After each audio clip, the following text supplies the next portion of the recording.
Hello friends, welcome to రుచి వంటిల్లు. ఈరోజు మనం రాగులతో చాలా టేస్టీగా స్వీట్ ఎలా తయారు చేసుకోవాలో చూద్దాము. మనకి రాగుల్లో 100 రకాలకు పైగా హెల్త్ బెనిఫిట్స్ ఉంటాయి. Iron, calcium, B complex, bone స్ట్రెంగ్త్ను పెంచడానికి ఇలా చాలా రకాలైన హెల్త్ బెనిఫిట్స్ ఉంటాయి.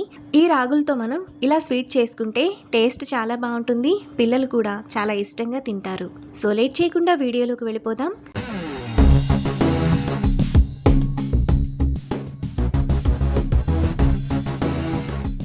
ముందుగా రాగి స్వీట్ చేసుకోవడానికి ఏదైనా ఒక కప్పుతో ఒక కప్పు రాగులను 3-4 సార్లు బాగా కడిగి నీళ్లు పోసుకొని నైట్ అంతా నానబెట్టుకోవాలి. నైట్ అంతా నానిన తర్వాత రాగులు ఈ విధంగా ఉంటాయి.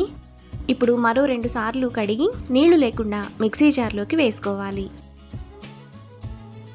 తర్వాత అదే కప్పుతో అరకప్పు పచ్చి కొబ్బరి ముక్కలు, 4-5 జీడిపప్పు, 1 కప్పు నీళ్లు పోసుకొని మెత్తటి పేస్ట్లా మిక్సీ వేసుకోవాలి.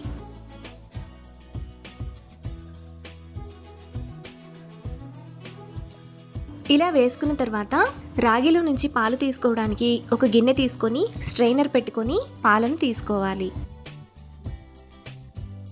మీరు కావాలనుకుంటే పాలను స్ట్రైనర్లో కాకుండా ఒక కాటన్ క్లాత్ తీసుకొని అందులో వేసుకొని కూడా పాలను తీసుకోవచ్చు.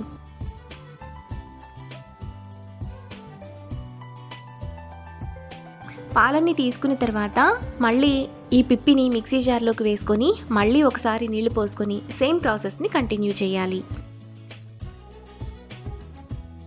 మనం పాలన్నీ తీసుకున్న తర్వాత అందులో 1 కప్పు బెల్లం వేసుకొని కలుపుకోవాలి. మీరు బెల్లం పొడినైనా తీసుకోవచ్చు, లేదంటే బెల్లాన్ని కరగబెట్టి పూర్తిగా చల్లారిన తర్వాత మాత్రమే కలుపుకోవాలి. మీకు తీపి ఇంకొంచెం ఎక్కువ కావాలన్నా వేసుకోవచ్చు. బెల్లం అంతా ఇలా పూర్తిగా కరిగిపోయిన తర్వాత పక్కన పెట్టుకోవాలి.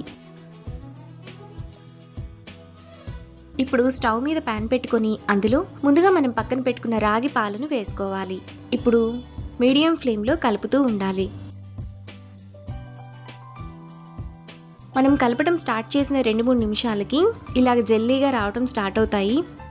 దీన్ని కంటిన్యూగా కలుపుతూ ఉంటే మనకు ఇక్కడ చూపిస్తున్నట్టు ఈ కన్సిస్టెన్సీలో ఉంటుంది.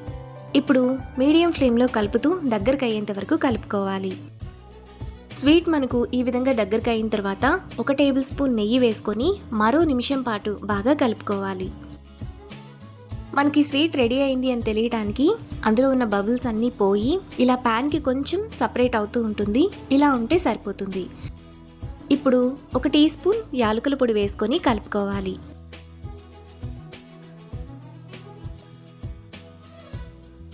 ఇలా కలుపుకున్న తర్వాత నెయ్యి రాసుకున్న ప్లేట్లోకి వేసుకోవాలి. ఇప్పుడు సమానంగా స్ప్రెడ్ చేసుకొని పూర్తిగా చల్లారనివ్వాలి. మనకి రాగి స్వీట్ పూర్తిగా చల్లారిపోయిన తర్వాత ఒక ప్లేట్లోకి డిమౌల్డ్ చేసుకోవాలి. ఇప్పుడు చాకు తీసుకొని మనకి నచ్చిన షేప్లో కట్ చేసుకోవాలి. కట్ చేసుకోవడానికి కూడా ఈజీగా వచ్చేస్తుంది.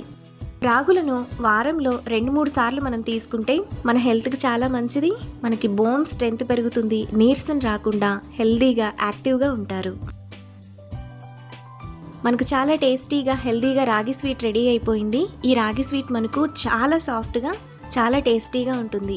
అంతే, ఎంతో టేస్టీగా హెల్దీగా ఉండే రాగి స్వీట్ రెడీ. ఈ రెసిపీని మీరు కూడా ట్రై చేసి మీకు టేస్ట్ ఎలా కుదిరిందో నాకు కామెంట్స్లో షేర్ చేయండి. ఈ వీడియో కనుక మీకు నచ్చినట్లయితే లైక్ చేసి షేర్ చేసి సబ్స్క్రైబ్ చేయండి.